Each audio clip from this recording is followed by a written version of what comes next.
депутаттар.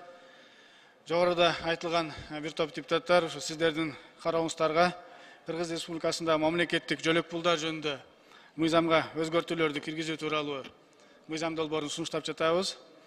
Алгач ушул сөзүмдүн башында Кыргыз Республикасынын Конституциянын бир топ беренелерине көңүл бургум келип турат. Ушу Конституциябыздын 20 беренесинин 3 пунктунда балдар жөнүндө айтылып кеткен. Балдар бул Кыргыз Республикасынын эң баалуу байлыгы деп аталганда балдарчы. Ушул эле Конституциянын 22 беренесин карап көрсөк, мамлекет ар бир окуучуга окутуунун сапатын жана кызматкерлердин статусун жогорулатуу жөнүндө камкордугун көрүү айтылса, ал эми 27 беренесинде мамлекет жетим балдарга, алардын саны азыр 5400 тегерегинде, ошондой эле окутууну, ошондой эле жана ата-энесинин багуусунан ажыраган балдарга, мындайча айтканда 18321 баланы түзөткөн. Мына ошолорго 18 жашка чейин камкордук көрөт, тарбиялайт жана окутат деп турат. Бирок андан сырткары 18 жаштан кийин дагы жогорку кесиптик билимди акысыз алууга шарт түзөт. Аларга социалдык камсыздоону көрсөтүлөт деп милдеттүү түрдө айтылып жатат. Ошол эле учурда Кыргызстан жаш өлкө, анын бакубат келечеги илимдүү, билимдүү жаштарга таандык жана жаштар биздин келечек деп ар дайым айтып келебиз. Ошо илимдүү, билимдүү жаштар көп болсун деп жана жетим балдар дагы бирдей шартта окусун деген ушундай максатты алдыга коюп, ар бир 18 жашка чыккан жаран мамлекет тарабынан, ата-энеси тарабынан жана ошондой эле кайрымдуулук фонддор аркылуу материалдык жана социалдык жактан колдоо көрсөтүлсүн деп ушундай максатты алдыга коюп ушул мыйзамды жаздык эле. Мындайча айтканда, урматтуу коллегалар, ушул 18 жашка чыккандардын саны Настаткомдун алкагында карап көрсөк, 2021 жылы 98 000 болсо, 2022 жылы 102 851 бала болуп атат.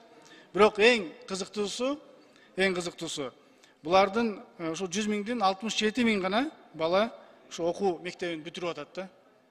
Анан мындан да кызыктуусу 67 000ден болгону 24 000 гана студент болуп кабыл алынып атат.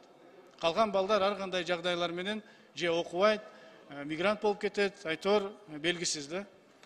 Ушуга байланыштуу эң негизги дагы бир эмне үчүн себептерин бири деп атабыз, бул албетте акча маселеси. Билесиздер, ата-эне керек болсо акыркы өзүнүн малын сатып болсо дагы балам окусун, балам билим алсын дейт экен. Ошол сыяктуу эле ушул акча каражаты дагы бүгүнкү күнү себептердин бири.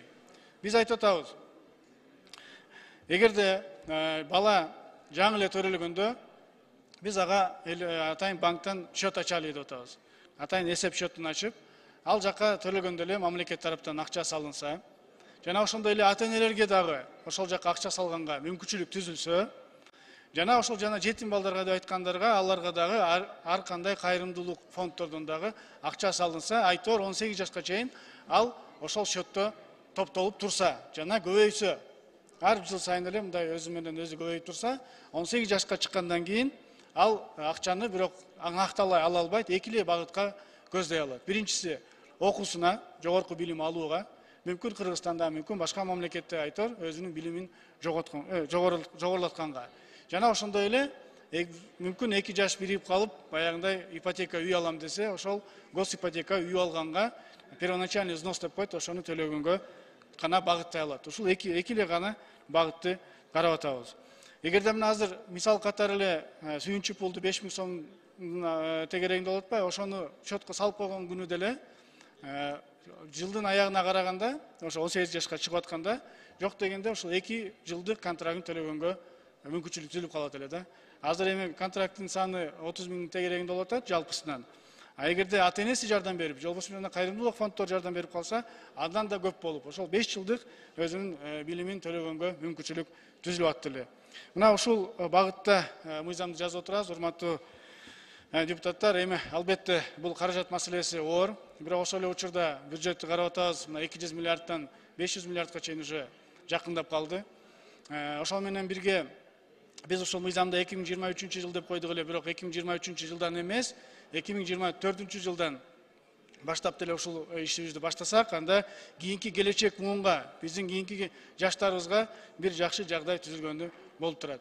Бул боюнча Минфинден баягы каржы катарыны 2023 жылы жок дегенге байланыштуу отрицательный келген экен, бирок Биз кабинет министри менен сүйлөштүк. Бул жакта атайын мына кат да бар.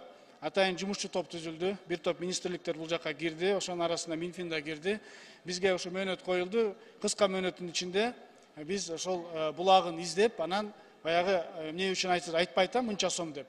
Ошол сомду дагы канча сомдон бере ала турганын аныктап, анан экинчи окууга чейин сиздерге сөзсүз түрдө рабочий группа өз ишин бүтүргөндөн кийин гана экинчи окууга киргизет. Азыр болгонун концепциясы, жалпысынан концепциясын колдоп бериңиздерди өтүнөт элек. Колдоп берип койсоңуздар, анан биз рабочий группа менен иштеп чыгып, так даана айтабыз. Канча сумма болгон атат, анан аягында канча сумма алат деп. Предварительно ушул 55 миңден 200 миң сомго чейин ушу каражат топтолуп калат эле деген жакшы үмүт менен сиздердин астыңыздарга келип атабыз. Суроолор болсо жооп бергенге даярбыз. Колдоп бериңиздерди суранат элек. Рахмат.